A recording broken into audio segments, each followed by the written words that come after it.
জীৱন নদী ঢৌ ধাৰাবাহিকখনৰ অন্তিম এপিছডত আপোনালোকে দেখিবলৈ পাইছিলে যে ৰাহুলতে যোনটো কাম কৰিবলৈ ওলাইছে সেই কামটো আৰম্ভণি হ'বলৈ গৈ আছে।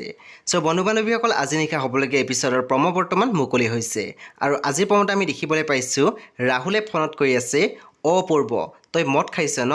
তাৰপিছতে অপূৰ্বই মাত দিছে, অকণমান খাইছোঁ আৰু কালিৰ পৰা যিহেতু আমাৰ কামটো আৰম্ভ হ'বই, অকণমান ফূৰ্তি কৰিছোঁ আৰু তাৰপিছতে পুনৰ ৰাহুলে কৈ আছিলে যে কৈ দিছোঁ কিন্তু কাইলৈৰ পৰা এইবোৰ নচলিব দেই।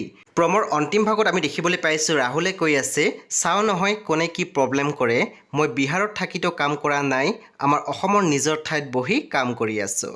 চ' বন্ধু বান্ধৱীসকল, আজি নিশা 9 বজাত আহিবলগীয়া জীৱন নদী ঢৌ ধাৰাবাহিকখন খুবেই বেছি ইণ্টাৰেষ্টিং হ'বলৈ গৈ আছে। চ' আপোনালোকে চাবলৈ একেবাৰে নাপাহৰিব। পৰৱৰ্তী আপডেটৰ বাবে আপোনালোকে আমাৰ চেনেলটো ছাবস্ক্ৰাইব কৰি কাষত থকা বেল আইকনো টিপি দিবলৈ নাপাহৰিব।